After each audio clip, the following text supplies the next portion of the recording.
the Market Musings podcast. Well, hello and welcome to the Market Musings podcast here from StockBox, where today we're talking to Nick Tulloch, of course, the CEO of Mendell Helium, formerly Voyager Life. It's the first time we've got Nick on the podcast. Really good to be talking to you, Nick. How are you doing? I'm doing very well, thank you, Mark. Good to be here too. Yes, good. And Pam is joining as well, okay, as the co-host. So I believe you've got snow where you are, Pam, but the Scottish are avoiding it, Nick. Yeah, we're just sort of living in sort of -5 temperatures and sort of blue skies. So, living the dream. I cannot believe it this morning, Mark. We've got a small dusting of snow here in Derby. And just with that, the schools are closed and not a single car has moved on my street. So Okay. I'm in shock, really, that with such little snow, we've just stopped.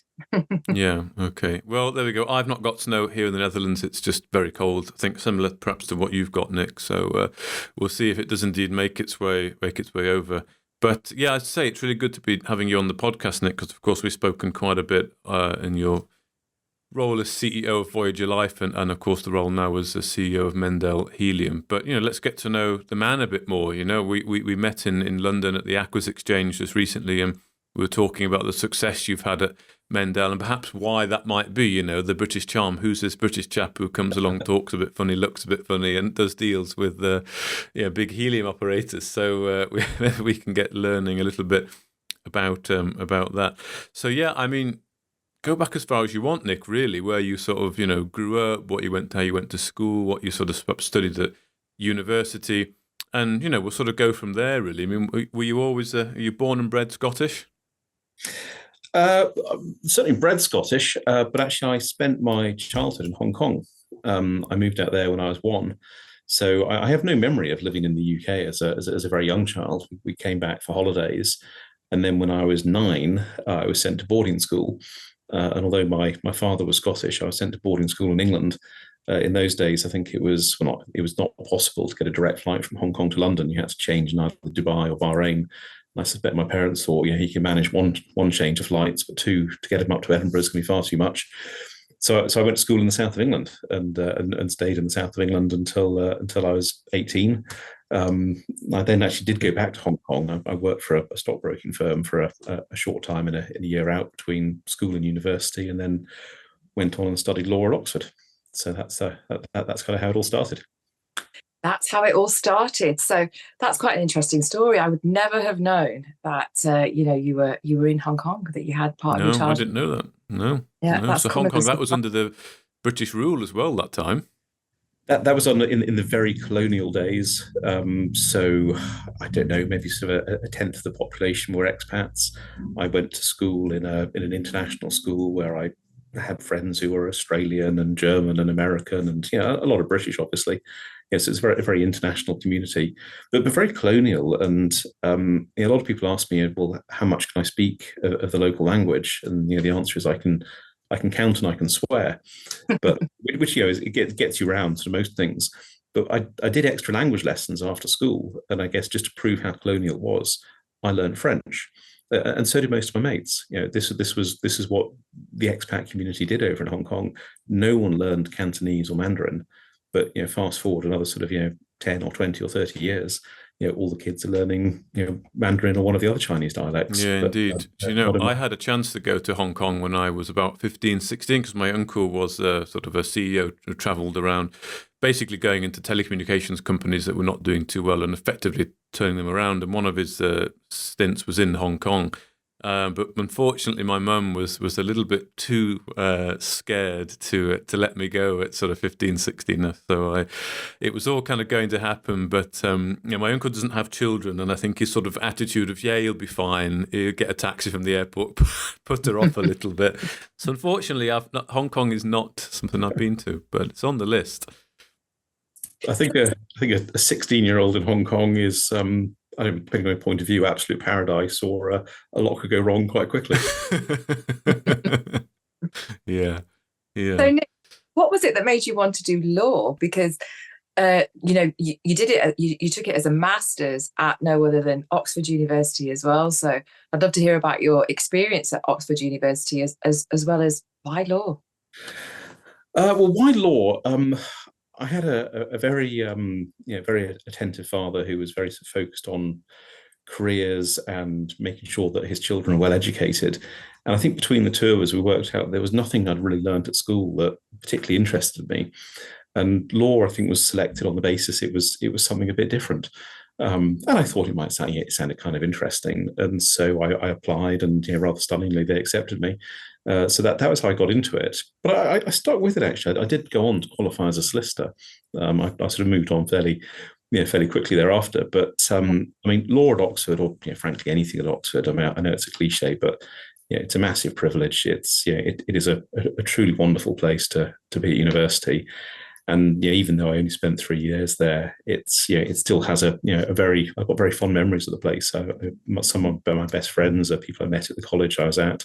Some of my best memories are from Oxford. It was a very, very important place for me. Yeah, but you didn't stay in law, did you, Nick? You then diversified quite dramatically, because you went on to work for several investment banks and stockbrokers. Yeah, well, I think I probably went into law for the wrong reason. I studied it because I couldn't think of anything else. When I was at university, I did a couple of vacation schemes, as they're called. I worked for a couple of law firms in the city. One I quite liked, one quite liked me, and I ended up joining them. But I don't think my heart was ever in it. I think I was probably always into something a bit more commercial. And I've got absolutely no regrets, and the legal background is terrific. But I spent 3 years at a law firm, and I probably spent half of that time thinking about what I was going to do next. And I ended up doing a lot of corporate finance law. And so it turned out to be a fairly natural move to step from law into an investment bank.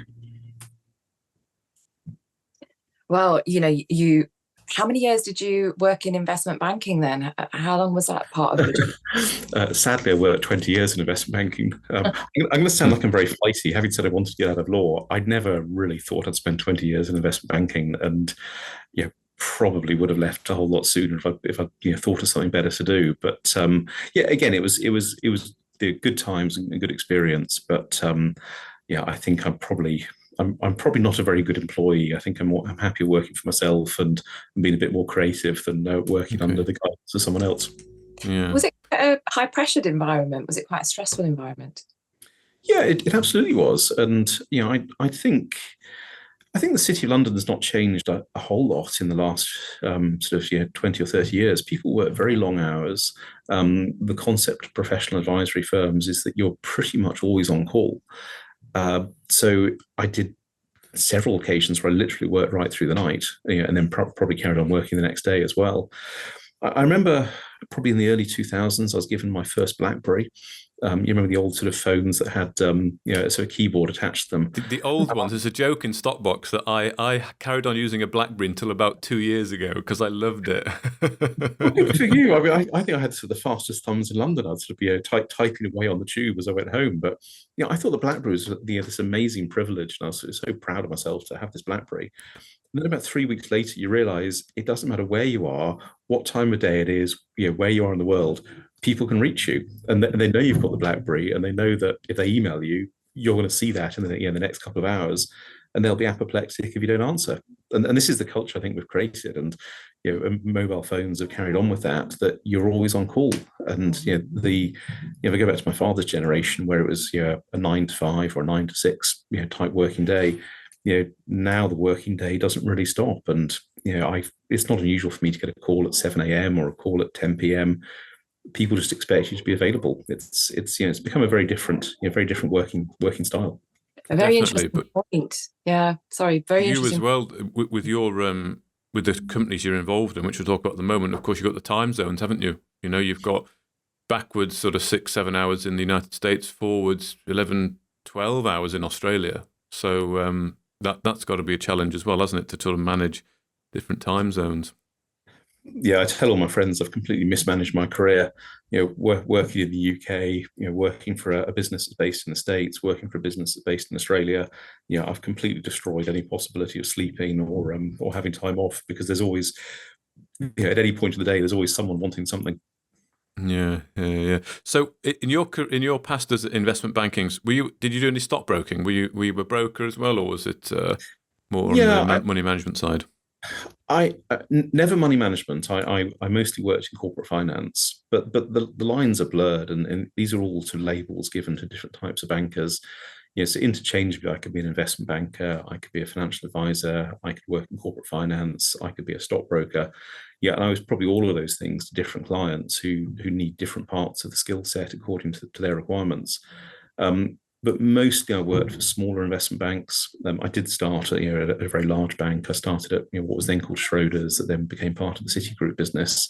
But most of my career was at the smaller banks, where you kind of do everything, and whether the company wants to, either your client wants to buy something or sell something or restructure or raise money or talk to the market about their latest results, you're kind of involved in all of it. So, and I like that. I liked the variation. I don't think I'd be very good at just being sort of pigeonholed into one particular process. I quite like working with small companies and being a little bit more fleet of foot. You then went on to become the finance director and then CEO of Zoetic, which was quite a dramatic change, because Zoetic specialized in CBD products. What brought this about? What brought about this change? Well, I said earlier, I never thought I'd spend 20 years in investment banking. And what I didn't say is in my very first year of investment banking, one of my clients offered me a job. And that client was Prada, and they offered me a job in Milan. But being young and foolish, and anyway, just making mistakes as you do, I turned that down, thinking I should carry on with my career in London for a bit. But I was always confident that someone else would come along and offer me a job. One of my other clients would want me to come and work for them. And I was right, although it did take 19 years. And I've been working with a business called Highlands Natural Resources, which was an oil company over in Colorado. And it had a number of projects that some were going well, but on the whole, it was struggling. And I worked with them to convert the business into a CBD company. And as part of that process, I actually joined the business. Their finance director retired, and the chief exec and I had a conversation about the fact I knew about the business, knew about the CBD angle that they were moving into. I've really been learning on the job, to be honest. I wasn't really an expert, but I agreed to join that company. I became finance director, and then actually fairly quickly became chief executive of the business. And then at that point, changed the name of the company from Highlands into Zoetic, to symbolize its move out of oil and gas and its pivot, if you like, into CBD. So it was the opposite. What's just happened recently with you, where you've, which we'll talk about in just a moment, where it was from oil into CBD. Well, exactly. I think there have been two occasions I'm aware of where an oil company has moved into CBD, or a CBD company has moved into natural resources. I seem to be involved in both of them. So Highlands became Zoetic, and it let go of its oil assets and became a CBD business. Voyager Life, which I established as a CBD company, relinquished those assets. Actually, we sold them just a week or so ago and converted ourselves into a helium company. And actually, in both cases, although it looks fairly dramatic on paper, in both cases the switch went pretty well. There's always a little bit of housekeeping to be done, but the change of business activity went just fine. Yeah. So, what was it that interested you about CBD? I mean, of course, we know this is a fairly new industry. There's a lot of medicinal properties there. There's a lot of clinical trials that have happened there for health and well-being. But what was the thing that pulled you in? Well, the first time someone mentioned CBD to me, I had absolutely no idea what they were talking about. This is probably 7 years ago, maybe. I mean, CBD to me was an acronym that means Central Business District. In sort of many around the world. Geography, yeah. Exactly. And then someone's talking about this acronym, and partly through my association with Highlands, partly through a couple of other companies I got working with in my investment banking days, I began to learn about it. And I suppose, first of all, I've never been one of these people who's taken a lot of natural remedies. Sort of got through most of my adult life, surviving on a sort of diet of beer and takeaways, and never really had to sort of get too much involved in natural remedies. But I always struggled with jet lag, and I was going to the States quite a lot. I mean, not just with Highlands, but also with other companies I was working with over there. And a friend of mine said, "Well, you should take CBD. It's terrific to help you sleep." But his advice was, "Don't take it if you've been drinking." the next day I saw him and he said, "Did you take the CBD?" I was in America at the time.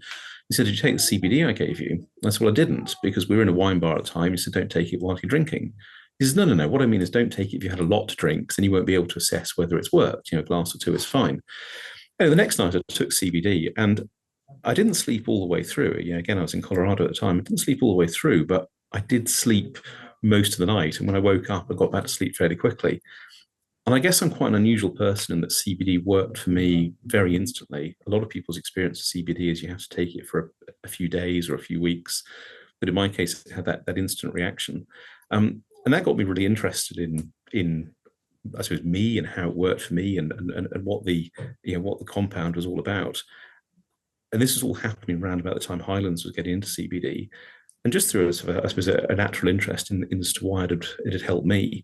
That got me looking into different ideas, and very quickly that snowballed into Highlands becoming Zoetic and becoming a CBD company, and in my case, studying and learning not just about CBD but also about the wider cannabis plant and the different things that cannabis might do for you. And again, my schoolboy training says, well, cannabis is something you smoke behind the bike sheds, and and you get to feel a bit high. That's actually quite a small part of what cannabis is all about.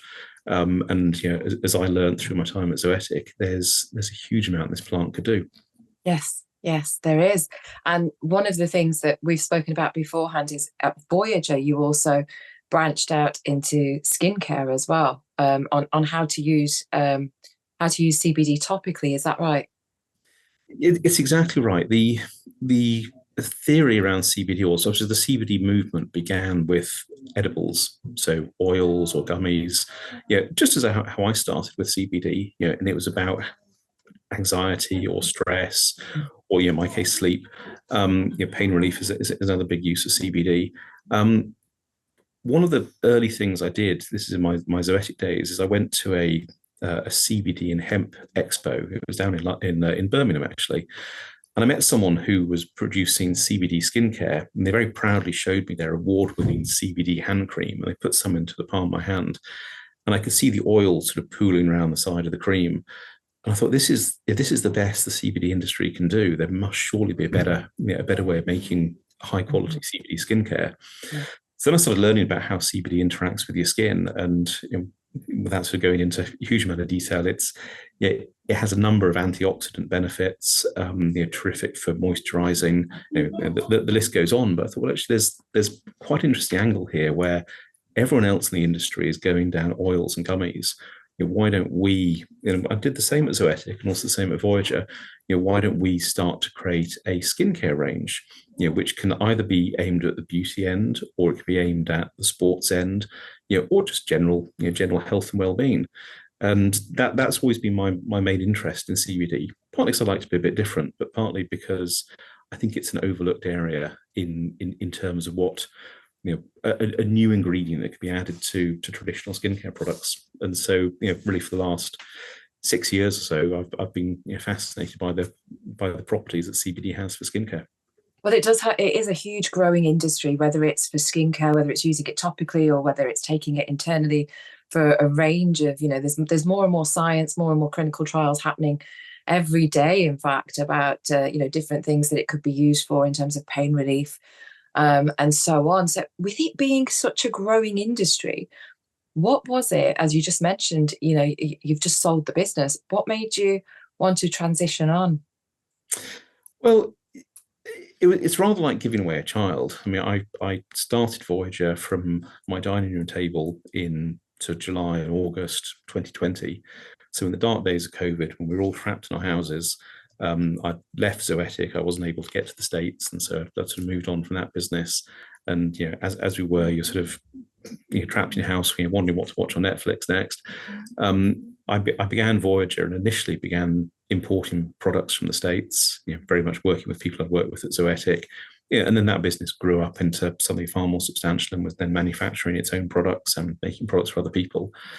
But the UK investor community, I think, has for the time being had enough of CBD and cannabis. I think probably the worldwide investment community has. It's not a reflection on anything Voyager has done. It's not a reflection on Zoetic. It's the market, I think, as often happens in early stage industries, gets overhyped. Yeah, and I often draw parallels with CBD and the technology boom. In 1999, any company that was listed that had .com in its name or professed to be involved in the internet, skyrocketed in value. And then a year later, we realized actually, none of them were going to achieve what they were going to achieve, and the pricing crashed. But it turned out in 1999 we were right. We were right that technology was going to be the next big boom. We just probably called it about 10 or 15 years too early. Yeah. And I would maintain that CBD, cannabis, and the other cannabinoids that will come out of that plant will be with us for generations. We've actually been using cannabis for thousands of years as a human race. But I think CBD is going to remain a very core part of health and wellness. But probably that euphoria and boom that sort of happened in sort of 2019, 2020, 2021, I think we got ahead of ourselves. And I think what a lot of investors have seen is a share price that rocketed up and then just collapsed back just as we had the tech boom. In the same way that technology companies had a large sort of gap of interest in the early 2000s, I think we're going to see the same with CBD and cannabis. So changing Voyager into Mendell Helium was not really a reflection on what I thought we could achieve with Voyager, but we're a listed company.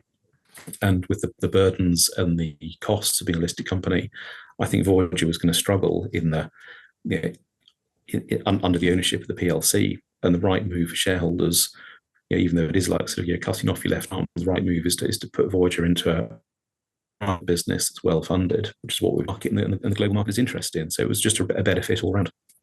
Yeah. And in a sense, I suppose the sector's even got bigger now, because I've worked with natural medicines in the past as well. I've run my own pharmacy and we had natural medicines in there. This was in the early 2000s.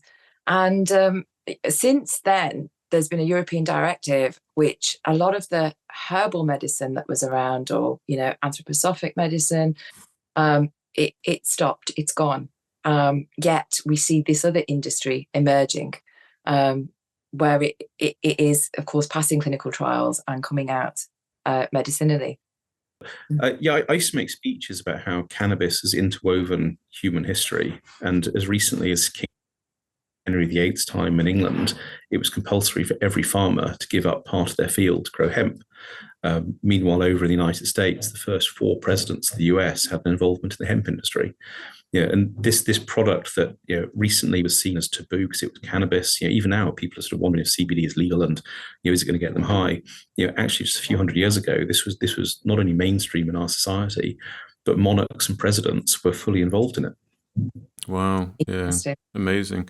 Yeah, I didn't know any of that. That is quite amazing. But you're probably right though, Nick, in terms of the where you are at the moment with CBD, and of course making analogies to the .com boom there, and maybe it'll be time to come back and sort of revisit the cannabis space as it matures. A bit like perhaps the AI space at the moment is, where that's really very much still finding its feet. There's a lot of excitement around it, or there has been, but what are the actual use cases? It's still finding its feet there.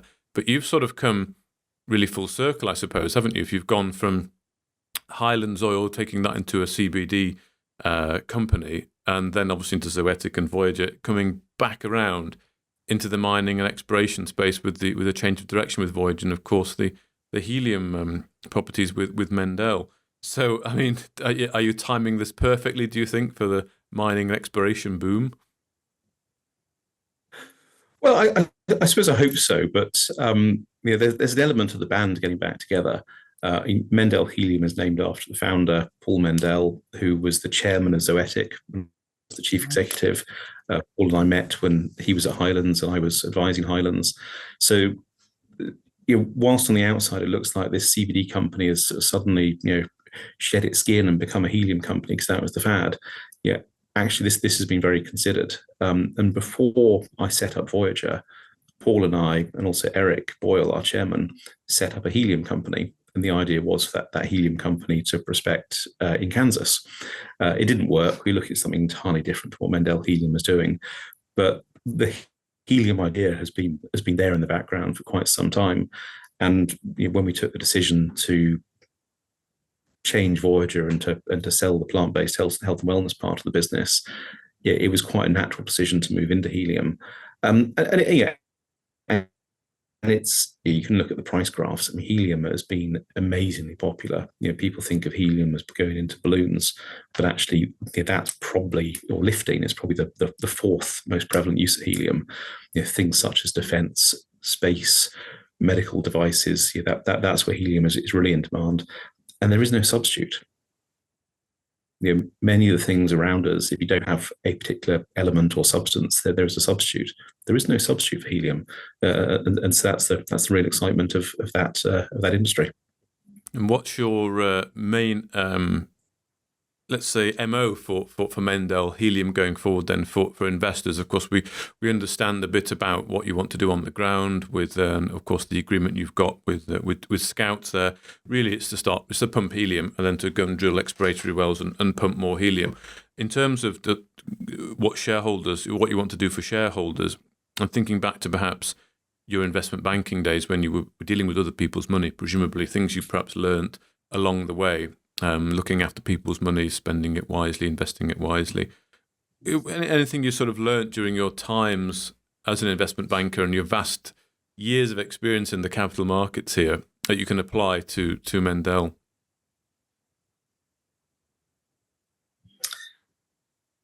Yeah, I'd like to think so. I mean, I spent 20 years working in the capital markets for other people, and now here I am running a business that's on the capital market itself. It's probably a cliche, but I think the most important thing is to demonstrate a viable business, and that means generating revenue and ultimately generating profit. And what we're doing at Mendell, which is perhaps a little bit different, not just different to other helium companies, perhaps different to other small cap companies in the UK listed markets, is we're laser focused on production. The classic UK small cap resource company goes off, finds a big resource, proves that resource, and then sells a resource, farms out, finds a way for a bigger company to take that project forward. And that's a very viable and time-honored model. And I'm not trying to criticize that, but I do like to do things that are a little bit different. And our focus has been identifying prospective ground, drilling wells, and producing helium. This is not about proving up that resource that we then pass on to someone else, but actually being that resource and generating revenue and ultimate profit out of what we can take out of the ground. Investors will know we work very closely with Scout Energy, who are the biggest operator in the area, and run the Jayhawk processing plant. This is a plant that produces 4% of the world's helium. So everything that we produce at the moment goes straight to Jayhawk. We literally just connect a pipe from our wells into the Jayhawk and the Scout gathering system. And what we're trying to do is demonstrate that this small company operating in Kansas can generate revenue and can generate meaningful returns for shareholders, which ultimately is what it's all about. Well, absolutely it is. So a small company generating returns and revenues for shareholders, would you want to move that into a medium-sized company, then a large-sized company? What's the big, hairy, audacious goal for, generally, really? I was going to say throughout 2025, but maybe I shouldn't limit it to 1 year. No, well, I think we can go on. I mean, the goal is to get bigger. And if what we're doing now is we're proving the concept. So we have 9 wells. Not all of those are in production, but we are, as a company, in production, and we are selling helium. And at the end of every month, we get a check. It's America, so we get a check rather than an electronic payment. And the objective is to continue to drill more wells. We've signed a farming agreement with Scout, who have around about 1 million acres in Kansas. The initial part of the farming, it gives us access to just over 160,000 acres. But we do have a right of first refusal over the balance of their land, should we want it. More wells, more production, and as production increases, in theory, the revenue should exceed the cost, and that takes into profitability, and that takes into shareholder returns. So the model is not that complicated. We're operating in an area that's perhaps not as sort of sexy and exciting as other locations. We're in the middle of the US, where most of our wells are just off the main road. They're very easy to get to. The gathering systems, the pipelines are normally just 1,000 feet or so away. I'm not saying everything's easy, but we operate in a far more benign environment than many of our competitors. Again, not just in helium, but right across the wider resources sector. And you are, of course, you are generating cash flow, aren't you, at the moment? Because if you remember at the Aquis event last week, did you hear the Gervais Williams panel? I did. I absolutely did. Yes, yeah. And he made some interesting points that resonated, very well. Really, about what he was looking at was companies moving pre-cash to cash flow, wasn't it? And there's a couple of companies he mentioned who were doing that, and of course you are doing that now, aren't you? You're moving into cash flow. Well, you're absolutely right. I sort of felt like sort of putting my hand up. We were saying that. Sort of, over here. It's exactly our model. But we are not cash flow positive, but we are generating cash flow. We are generating revenue. People are putting money into the company for what we're selling to them. And as the number of wells increase, I mean, this is just standard economies of scale. As the number of wells increase, production, is available each of those wells, then the fixed costs of the business start to be covered by increased production. Then we start to generate positive cash flow, or if you prefer, profitability. And I think that's what Gervais was talking about. That as companies mature, there comes that tipping point where at some point the revenue starts to exceed the cost, and then you've got profit. And then out of that, dividends and so on and so on. And only helium, Nick? Is that the only focus? Or, of course, I know you're involved with ECR as well. That's completely different. That's basically gold in Australia. But with Mendell, would it be purely on the helium, building out cash flow? Or would you look to get into other different commodities, different mining projects with the backing, then, let's say, of the helium to kind of backstop the money front? Well, I would never say never. And I'm not a geologist, but what I've learned from my natural resources experience is you may go looking for one element, and it's quite possible you could find something else that's interesting. In ECR, for example, we have a very interesting antimony offering in one of our tenements. That's not been a core part of the business, but that's not to say it couldn't be very valuable.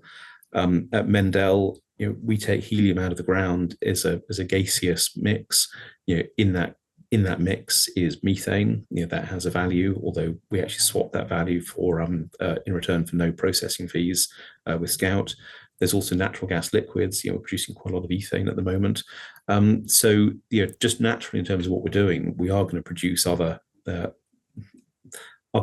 commodities.